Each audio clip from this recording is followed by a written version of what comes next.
نحمده ونصلي على رسوله الكريم اما بعد اعوذ باللہ من الشیطان الرجیم بسم اللہ الرحمن الرحیم۔ اللہ رب العزت انسانوں کو 12 مہینوں میں بطور خاص رمضان المبارک انعام کے طور پہ عطا کیا ہے، اور یہ ایسا انعام ہے جو انعام کی انسان کی روحانی ترقی کا بہت بڑا ذریعہ ہے۔ اگر انسان اس کو سمجھ لے کہ میری روحانی ترقی ہونے والی ہے تو رمضان المبارک کی آمد کا انتظار کرنے لگے۔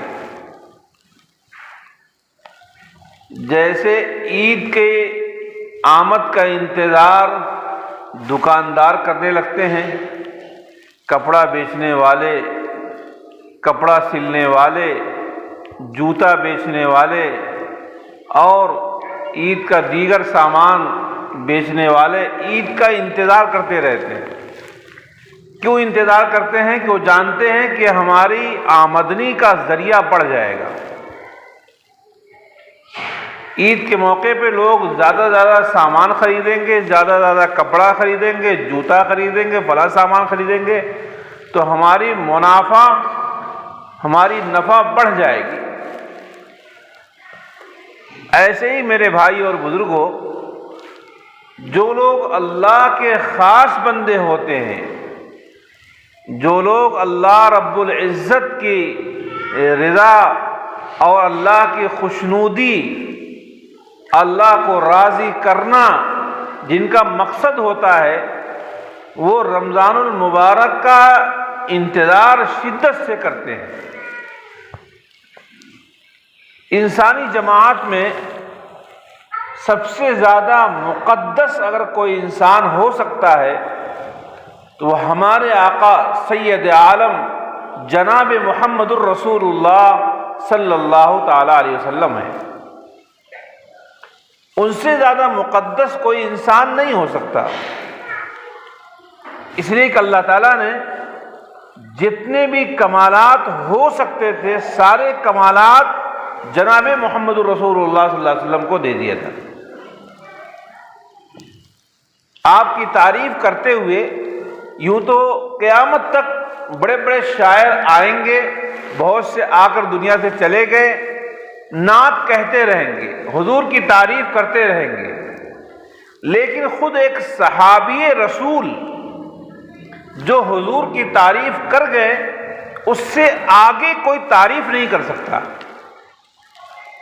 صحابی رسول ہے حضرت حسان ابن ثابت رضی اللہ تعالیٰ عنہ۔ انہوں نے جو تعریف کا کلمہ کہا ہے بہت عجیب کہا ہے، وَأَحْسَنَ مِنْكَ لَمْ تَرَقَتْ عَيْنٌ وَأَجْمَلَ مِنْكَ لَمْ تَلِدِ النِّسَاءُ، کہ آپ سے زیادہ حسین کو کسی نگاہ نے دیکھا نہیں، اور آپ سے زیادہ خوبصورت کو کسی عورت نے پیدا نہیں کیا۔ اب کون سی چیز باقی رہے گی؟ یعنی کوئی نگاہ ایسی بنی ہی نہیں جس نگاہ نے آپ سے زیادہ حسین کو دیکھا ہو، اور کسی ماں نے آپ سے زیادہ خوبصورت کو پیدا ہی نہیں کیا۔ آگے فرماتے ہیں وَأَجْمَلَ مِنْكَ لَمْ تَلِدِ النِّسَاءُ، اس کے بعد خُلِقْتَ مُبَرَّأً مِنْ كُلِّ عَيْبٍ كَأَنَّكَ قَدْ خُلِقْتَ كَمَا تَشَاءُ، آپ پیدا کیے گئے تمام عیوب سے پاک کر کے، ایسا پاک کر کے گویا کہ آپ اپنی منشا کے مطابق پیدا ہوئے۔ بہرحال اگر اس موضوع پہ جاؤں گا تو بات لمبی ہو جائے گی۔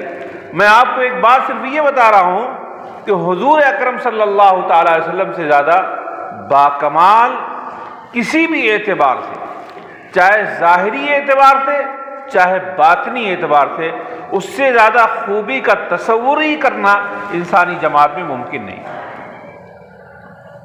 لیکن جناب رسول اللہ صلی اللہ علیہ وسلم رمضان المبارک کا شدت سے انتظار کرتے تھے۔ حضور کی زوجہ مطہرہ فرماتی ہے کہ رسول اللہ صلی اللہ علیہ وسلم رمضان المبارک کے لیے کمر ہمت کس لیا کرتے تھے،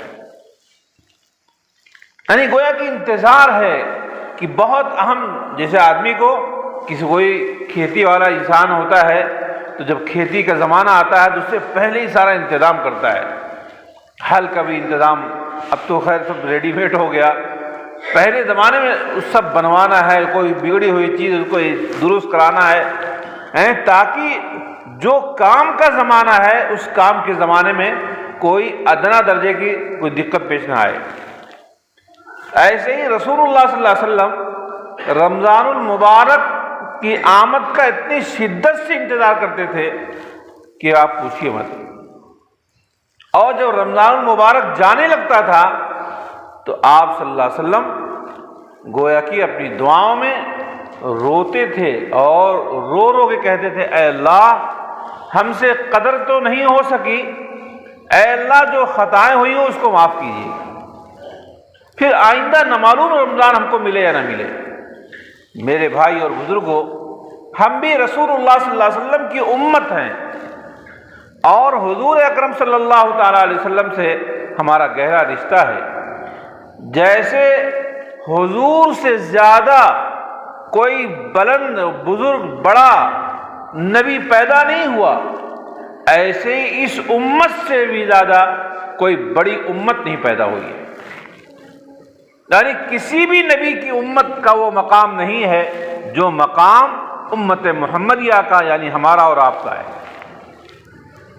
ہم اللہ کے رسول صلی اللہ علیہ وسلم کے امتی ہیں، لہذا حضور علیہ الصلوۃ والسلام کے نقش قدم پر چلنا، حضور کے بتائے ہوئے طریقے کو اختیار کرنا، حضور کے دکھائے ہوئے راستے کو اختیار کرنا ہماری ذمہ داری ہے، ہماری اولین ذمہ داری ہے۔ اس لیے حضور جیسے رمضان المبارک کا انتظار کرتے تھے اور رمضان المبارک کے آنے سے پہلے تیاری کرتے تھے، ایسے ہی ہم کو بھی تیاری کرنے کی ضرورت ہے۔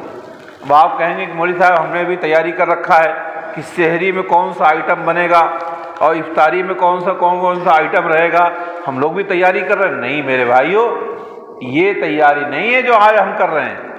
تیاری کا مقصد یہ ہے کہ کیسے ہماری عبادتوں میں اضافہ در اضافہ ہو جائے اور کیسے ہم گناہوں سے 100% بچنے والے ہو جائیں، یہ ہے تیاری کا مقصد۔ رمضان کی تیاری کا مطلب یہ نہیں ہے کہ صبح کو تری ملے گی کہ نہیں اور شام کو کتنا آئٹم پھل کی قسم کا ہوگا اور کتنا آئٹم فلاں چیز کا ہوگا، یہ تیاری کا مطلب نہیں ہے۔ لوگ تیاری تو کرتے ہیں، حضور بھی تیاری کرتے تھے، صحابہ بھی تیاری کرتے تھے، آج کے دور میں بھی لوگ تیاری کر رہے ہیں، لیکن تیاری کا انداز بدلا ہوا ہے۔ حضور عبادت میں اضافے کے لیے، صحابہ کرام عبادت میں اضافے کے لیے تڑپتے رہتے تھے کہ رمضان المبارک میں کتنا زیادہ عبادت میں ہم اپنے آپ کو لگا دیں۔ آج ہماری تیاری صرف کھانے پینے والی تیاری ہو رہی ہے۔ اس لیے میرے بھائیوں اور بزرگوں، آئندہ جمعہ جو آئے گا اس سے پہلے رمضان شروع ہو جائے گا، اس لیے ہم سب مسجد میں بیٹھ کے آج اس بات کا فیصلہ کریں کہ انشاءاللہ ہم جو تیاری کریں گے وہ اس انداز کی تیاری کریں گے کہ ہماری عبادتوں میں اضافہ ہو جائے اور گناہوں سے ہم 100% بچ جائیں۔ گناہوں سے 100% کیسے بچیں گے؟ مجھے تو یہ بات معلوم ہو کر کے بہت افسوس ہوتا ہے۔ ایک صاحب گزشتہ سال بتانے لگے، کہا کہ مولانا ایک آدمی، ایک مسلمان کا لڑکا نوجوان ہٹا کٹا، وہ گٹکا کھا کر کے چل رہا تھا راستے سے، اور اس کو ہم نے سمجھایا کہ بابو گٹکا نہیں کھایا جاتا ہے، یہ رمضان میں روزہ رکھا کرو، تو اس نے کہا کہ وہ بھوکا رہے جس کے پاس پیسہ نہیں ہے۔ میرے بھائیو، آپ سمجھتے ہیں یہ الفاظ اللہ کے غضب کو دعوت دیتے ہیں، اللہ تعالیٰ کے غضب کو دعوت دیتے ہیں۔ جس مالک نے تم کو پیسہ دیا اور تم نافرمانی میں استعمال کر رہے ہو، وہ مالک تم کو بھیک مانگنے پر مجبور کر دے گا۔ یہ الفاظ وہی ہیں جو غضب کو دعوت دیتے ہیں۔ کوئی بندہ جو باقاعدہ طور پہ صحت مند ہے اور کوئی بیماری نہیں ہے، کوئی پریشانی نہیں ہے، اس کے باوجود بھی وہ جان بوجھ کر کے روزہ نہیں رکھتا ہے، توڑتا ہے، وہ اللہ کے غضب کو دعوت دیتا ہے۔ کب اللہ کا غضب اس کے اوپر نازل ہو جائے کوئی بعید نہیں۔ وہ اللہ، جب اللہ کی طاقت کتنی ہے معلوم ہے آپ کو؟ اللہ کی طاقت کو بیان کرتے وقت لکھا ہے لوگوں نے کہ کسی سخت سے سخت اندھیری رات میں پہاڑ کے اندر کوئی چیونٹی جو رینگتی ہے تو اس کی آواز بھی اللہ سنتا ہے۔ اللہ اتنا زیادہ قادر ہے۔ اور چند پیسے آپ کے پاس ہو گئے تو اللہ کو چیلنج کرنے لگے۔ میرے بھائیوں، یہ رب العالمین اتنی طاقت کا مالک ہے کہ نمرود، قارون، شداد، فرعون جو بڑی بڑی طاقتوں کے مالک تھے، لیکن رب العالمین نے اسی زمین میں ایسا ان کو رگڑ دیا تھا کہ آج وہ عبرت کے نشان بن گئے، آج وہ عبرت کی حیثیت سے جانے جاتے ہیں۔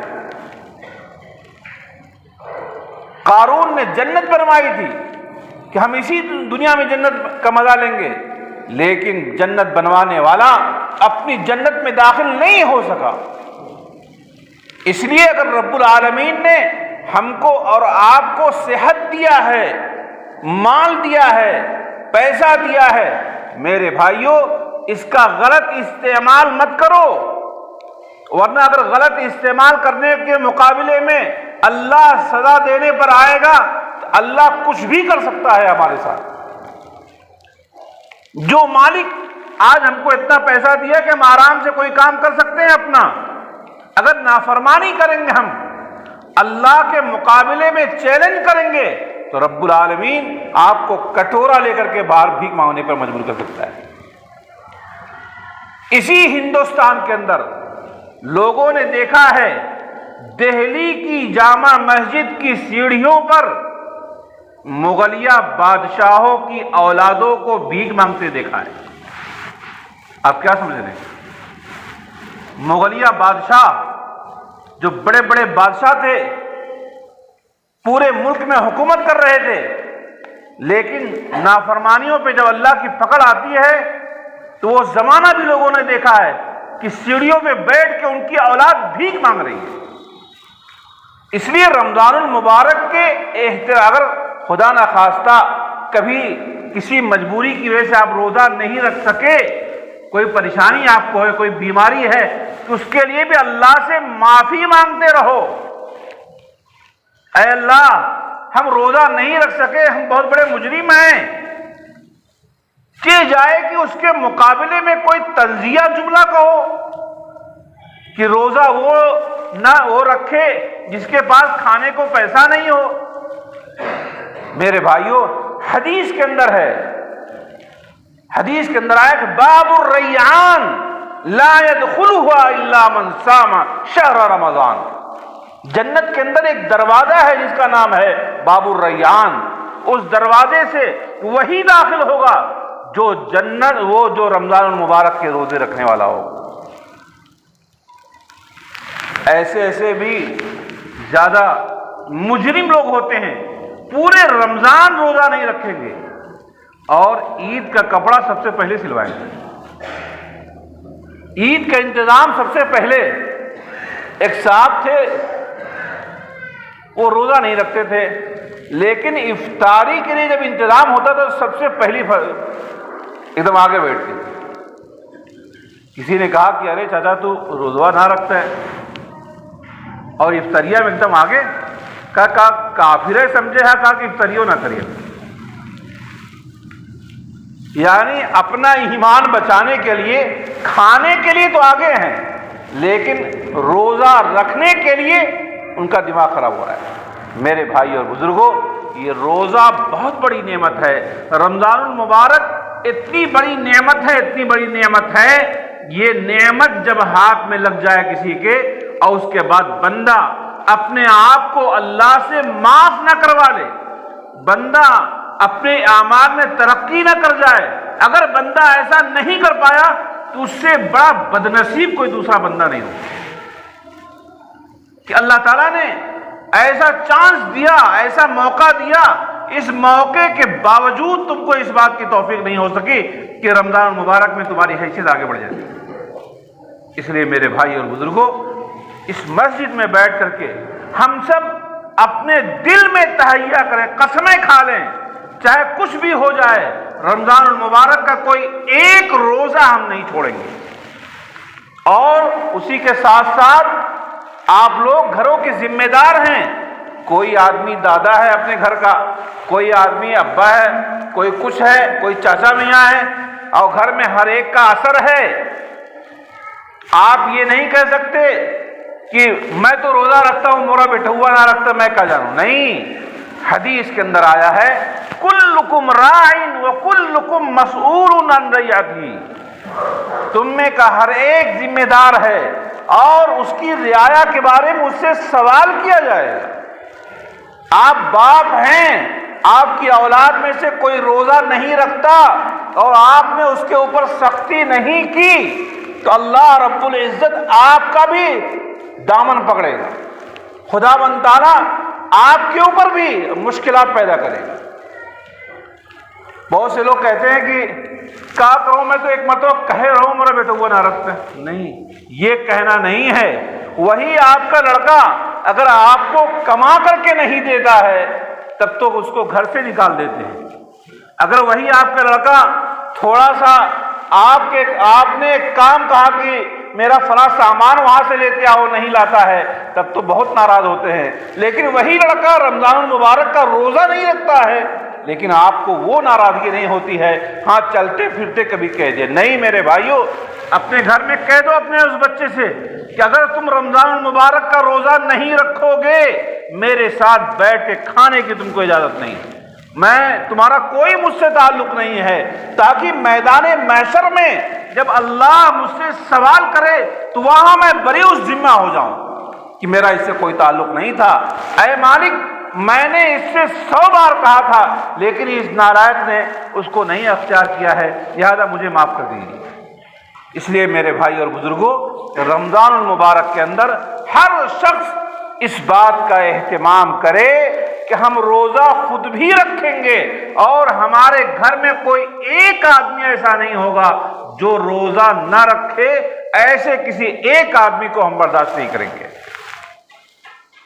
بہت سے بیماروں کو دیکھا جاتا ہے، بیچارے بیمار ہیں اور دواؤں پہ چل رہے ہیں لیکن رمضان المبارک کا روزہ نہیں چھوڑ رہے ہیں، اور اگر کوئی ایک روزہ چھوٹ جاتا ہے تو ان کی آنکھوں سے آنسو جاری ہوتا ہے، وہ رونے لگتے ہیں۔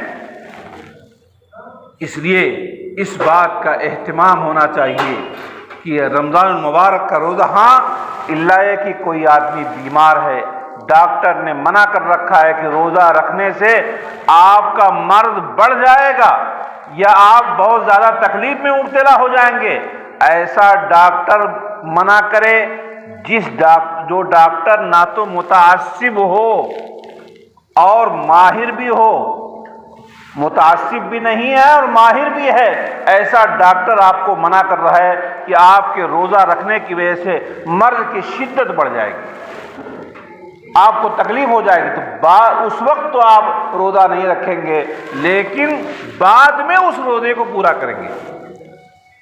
ایک بات اور مسئلہ سمجھ لیجئے، اگر کسی مجبوری کی وجہ سے آپ روزہ نہیں ہیں، مثال کے طور پہ آپ کو بیماری ہے، آپ روزہ نہیں ہیں، تو ایسا بھی نہیں ہے کہ اب وہیں سارے روزہ دار لوگ گھر میں بیٹھے ہوئے ہیں، وہیں اپنا انڈا پراٹھا اڑا رہے ہیں، نہیں، آپ چھپ کر کے اپنا استعمال کیجئے اور اللہ سے ہر وقت روتے رہیے کہ اے اللہ ہم یہ دن نہیں دیکھنا چاہتے جبکہ ہم روزہ توڑ رہے ہوں۔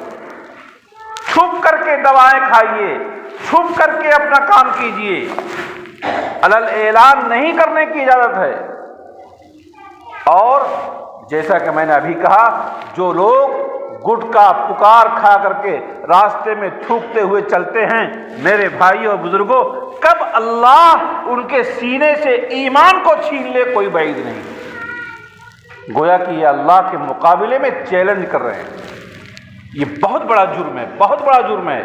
ہر آدمی اپنے گھروں میں جا کر کے باقاعدہ آج ہی کہے کہ دیکھو، اگر اپنے اولاد میں سے کسی کے بارے میں شبہ ہو کہ ہمارا فلاں لڑکا روزہ نہیں رکھتا ہے اور آئندہ سال ہم کو کسی ایک دن کے بارے میں اطلاع ملی تھی، پہلے ہی آگاہ کر دو کہ دیکھو اگر تم نے روزہ نہیں رکھا تو تمہارا کوئی تعلق نہیں ہوگا۔ اولاد مانے گی کیسے نہیں؟ اولاد تو یہ دنیا چونکہ پیسے والی ہے نا، آپ کہہ دیجئے کہ ہم تم کو اپنی وراثت سے بے دخل کر دیں گے اگر تم روزہ نہیں رکھو گے۔ کوئی بات ہوئی؟ رمضان المبارک کا روزہ ہے اور تم نہیں رکھو گے؟ میرے بھائیوں، پوری سختی کے ساتھ کرنے کی ضرورت ہے۔ ایک بات تو یہ ہے کہ پورے اہتمام کے ساتھ روزہ رکھنا ہے۔ دوسری بات ہے کہ رمضان المبارک میں بہت سی عبادات ایسی ہیں جو عبادات دوسرے مہینوں میں تو ذرا بظاہر مشکل بھی معلوم ہوتی ہے، لیکن رمضان المبارک کے اندر بہت آسانی سے، اگر آپ ترتیب بنا لیں، آسانی سے وہ عبادت کر سکتے ہیں۔ رمضان المبارک میں تہجد پڑھنا بہت آسان کام ہے۔ تہجد بہت زیادہ قرب الہی کی نماز ہے، گویا کہ جس کو کہتے ہیں کہ اللہ سے منوانے کا بہت بڑا ذریعہ ہے تہجد کی نماز۔ رسول اللہ صلی اللہ علیہ وسلم کبھی بھی تہجد کی نماز نہیں چھوڑتے تھے، اور ہمارے سارے بزرگوں کا یہ طریقہ رہا ہے تہجد کا اہتمام۔ رمضان المبارک میں جس وقت سے لوگ جگانا شروع کر دیتے ہیں، مسجدوں میں اعلان ہونے لگتا ہے آپ اٹھ گئے ہیں، وضو کرنے کے بعد 4 رکعت نماز تہجد کی نیت سے پڑھ لیجیے، کم سے کم۔ کوئی مشکل کام ہی نہیں۔ جب تک آپ کی سحری لگ رہی ہے، جب تک کھانا وغیرہ لگ رہا ہے، اس سے پہلے آپ نماز پڑھ کے فارغ ہو جائیں گے۔ بس معمول بنانے کی دیر ہے، آپ معمول بنا لیں تو کوئی مشکل نہیں ہے، جیسے بہت آسانی کے ساتھ تہجد پر عمل کر سکتے ہیں۔ اور ہو سکتا ہے کہ اللہ تعالیٰ رمضان المبارک میں تہجد پڑھنے کی برکت سے اللہ پوری زندگی ہمارے عمل کے اندر تہجد کو داخل کر دے۔ اس بات کا امکان ہے، رب العالمین کر سکتا ہے۔ میرے بھائیوں، یہ اہتمام اس بات کا بھی ہو جائے کہ ہم پورے رمضان کسی ایک دن بھی تہجد کی نماز نہیں چھوڑیں گے۔ آپ کو پتا ہے رمضان المبارک میں نیکیوں کا بھاؤ 70 گنا بڑھ جاتا ہے۔ 70 گنا۔ عام طور پہ تہجد پڑھتے تو اس کے مقابلے میں رمضان میں تہجد پڑھنے پہ 70 گنا ثواب بڑھ جائے گا۔ اس لیے اس بات کا اہتمام ہر آدمی کرے کہ نہیں، رمضان المبارک میں ہماری تہجد نہیں چھوٹے گی انشاءاللہ۔ روزانہ آپ وضو کیجئے، اٹھنے کے بعد معمول بنا لیجئے، وضو کرنے کے بعد اور تھوڑا سا پہلے اٹھیے، جتنی زیادہ رکعتیں مل جائیں، بجائے اس کے کہ وضو کر کے بیٹھ کے گھر والوں کو گالی دے رہے ہیں، کرے اب ان سحریہ تلانے لائے نہیں۔ ان کو گالی دینے کے بجائے آپ اللہ کے دربار میں تہجد کی نماز پڑھ کر کے اللہ سے معافی مانگی کہ اے اللہ، آپ ہی ہر چیز عطا کرنے والے ہیں، اے مالک آپ عطا کر دیجیے۔ میرے بھائیوں، اللہ کو منانے کا بہت آسان ذریعہ، بہت اہم ذریعہ تہجد کی نماز ہے، لہذا روزانہ اس کا اہتمام کیجیے۔ رمضان المبارک کے اندر بطور خاص شروع کر دیجیے اور پہلے سے ہی تیاری کیجیے کہ ہم کوئی ایک دن بھی تہجد کی نماز نہیں چھوڑیں گے۔ تیسری چیز ہے، رمضان سے قرآن کا بہت گہرا تعلق ہے، بہت گہرا تعلق ہے۔ قرآن کریم رمضان ہی میں نازل ہوا، شہر رمضان الذی انزل فیہ القرآن۔ رمضان المبارک ہی وہ مہینہ ہے جس میں قرآن نازل کیا گیا، یعنی قرآن کے نازل ہونے کی ابتدا جو ہوئی ہے وہ رمضان المبارک سے ہوئی ہے۔ اور ایک دوسری سورہ میں بھی یہی بات کہی کہ انا انزلناہ فی لیلۃ القدر، ہم نے قرآن کو نازل کیا لیلۃ القدر کے اندر۔ مفسرین نے ایک بات لکھی ہے قرآن کے بارے میں، چونکہ یہ ہے کہ قرآن 23 سال کے عرصے میں نازل کیا گیا ہے، 23 سال میں نازل کیا گیا ہے۔ اصل میں قرآن کا نزول 2 مرتبہ ہے۔ ایک تو قرآن کا نزول لوح محفوظ سے آسمان دنیا پر ہے، اور ایک آسمان دنیا سے جناب رسول اللہ صلی اللہ علیہ وسلم کے قلب اطہر پر ہے۔ لوح محفوظ سے آسمان دنیا پر ایک ساتھ پورا قرآن رمضان المبارک کی لیلۃ القدر میں نازل کیا گیا۔ ایک ساتھ پورا قرآن رمضان المبارک کے لیلۃ القدر میں نازل کیا گیا، اور اس کے بعد 23 سال میں حضور کے دل پر جتنی ضرورت ہوتی رہی تھوڑا تھوڑا قرآن نازل ہوتا رہا۔ بہرحال رمضان سے قرآن کا بہت اہم رشتہ ہے۔ اب میں آپ کو بتاؤں، رسول اللہ صلی اللہ علیہ وسلم رمضان المبارک میں روزانہ ایک قرآن پورا ختم کیا کرتے تھے، اور رمضان کے آنے سے پہلے ہی حضرت جبریل علیہ السلام سے حضور دور کرتے تھے۔ جو حضور کے دنیا سے جانے کا سال ہے، یعنی جس کے بعد آپ کو رمضان نہیں ملا ہے، وہ سال وہ ہے کہ آپ صلی اللہ تعالی علیہ وسلم نے حضرت جبریل علیہ السلام کو 2 مرتبہ قرآن سنایا ہے۔ حضور نے جب حضرت جبریل سے دور 2 مرتبہ ہوا تو حضور نے حضرت صدیق اکبر سے کہا کہ ابو بکر، لگتا ہے اب اس کے بعد دوبارہ رمضان کا موقع نہیں ملے گا۔ کہا کہ انہوں نے پوچھا کیسے آپ کو معلوم؟ کہا کہ ہر سال جبریل 1 مرتبہ دور کرتے تھے، اس سال جبریل نے 2 مرتبہ دور کیا ہے، تو مجھے اندازہ ہو رہا ہے کہ اب میرے دنیا سے جانے کا وقت آ گیا ہے۔ میرے بھائی اور بزرگوں، یہ تو میں نے حضور کی بات بتائی، اور صحابہ کرام بھی رمضان المبارک میں بہت کثرت سے قرآن پڑھتے تھے۔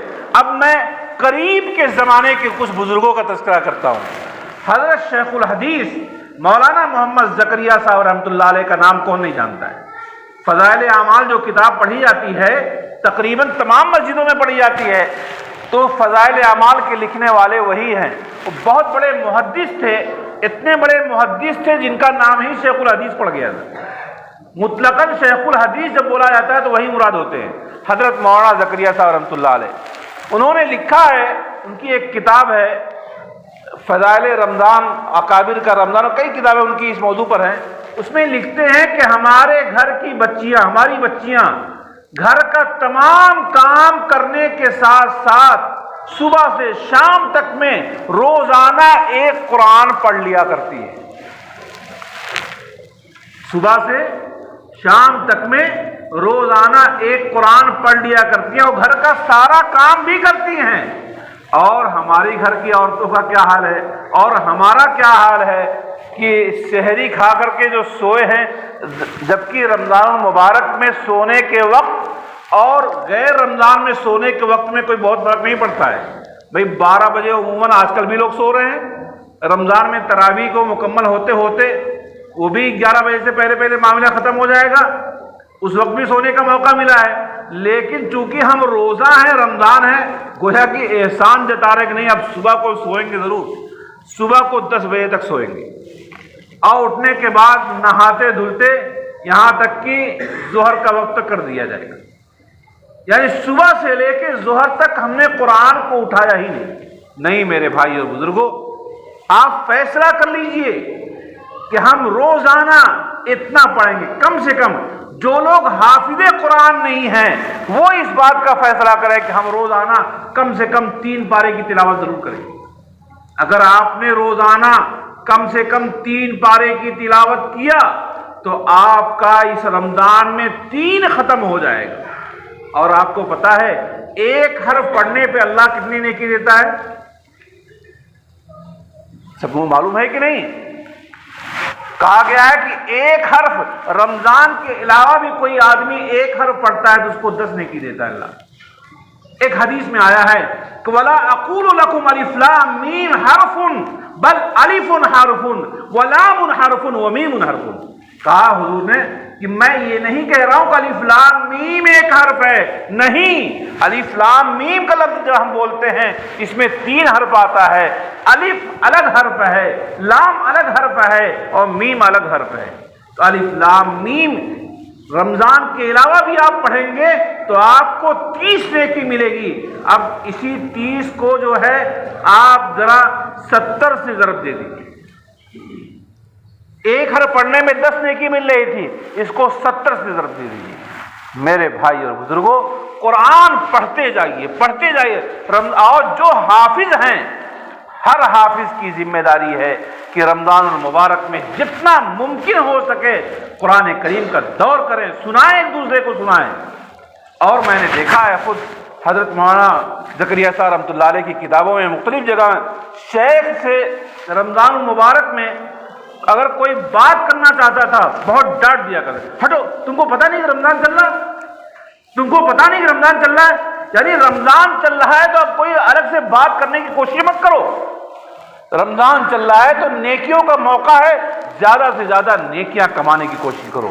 اس لیے میرے بھائیوں اور بزرگوں، وقت ہو گیا ہے، ایک چند باتیں میں نے کہی ہے۔ پہلی بات تو میں نے یہ کہا کہ پورے محفل میں، پورے مجمع میں ہر آدمی اس بات کا ارادہ کرے کہ نہ ہم کوئی ایک روزہ بغیر کسی عذر کے چھوڑیں گے، نہ ہمارے گھر کوئی روزہ بغیر عذر کے چھوڑیں گے۔